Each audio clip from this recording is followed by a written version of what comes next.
Пайгамбар саллаллаху алейхи ва саллям бир жолу бизге ушундай насаат айтты дейт. Жүрөктөр корк, көздөрдөн жаш чыгып, жүрөктөр калтырап коркуп. Биз айттык дейт да, о Аллахнын элчиси, бул коштошуп аткан кишинин насаатына окшоп атат го деди. Демек Пайгамбар саллаллаху алейхи ва саллям ушундай насаат айтты, жүрөктөр коркуп, көздөрдөн жаш чыгып, анан булар айтып атышат да, коштошуучунун насаатына окшоп калды го деп.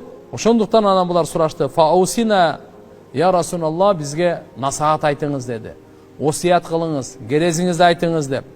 Пайгамбарыбыз эмне деди? Усикум би тaqvallah ва сами ва таа.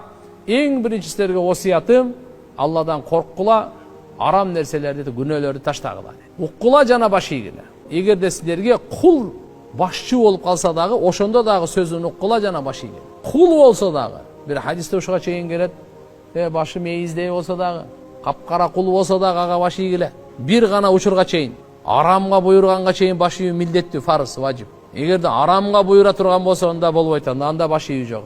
Анткени менен кийин силер кимиңер жашай турган болсоңор, то есть өмүр сүрө турган болсоңор, сөзсүз өтө көп талаш тартышка жолугат деди да. Ошондо менин сүннөтүмдү бекем кармагыла, менин халифаларымдын Абу Бакр, Умар, Усман, Али разияллаху анхум халифалары пайгамбарыбыз. Туура жол тапкан, туура жолдо жүргөн, туура жолго үндөгөн, ошолордун сүннөтүн бекем кармагыла деп пайгамбарыбыз насаат айтты. Азу тишиңер менен бекем кармагыла. Адам бир нерсени тиштегендечи, мындай катуу нерсени кой бербейин, менен жок болуп кетпесин десе, азу тиш менен тиштейт да. Чечкенге катыраак кармаш үчүнчү. Маңдай тиши менен тиштебейт, ал жүрүп кетпейби? Азу бышыкта. Пайгамбарыбыз эмне үчүн айтат? Ушундай менин сүннөтүмдү жана менин халифаларымдын сүннөтүн, хулафай рашидиндер сүннөтүн азу тишиңер менен бекем кармагыла деп. Кой бербей бекем кармагыла деп. Кимдикин?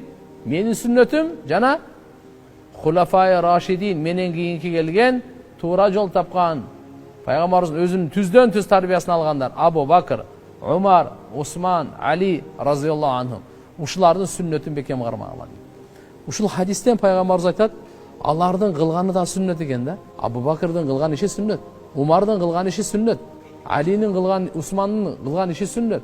Алинин кылган иши эмне экени? Сүннөт болганда. 20 рекет таравих намаз бар го, Хазирет Умар разияллаху анху. Ошо сүннөт.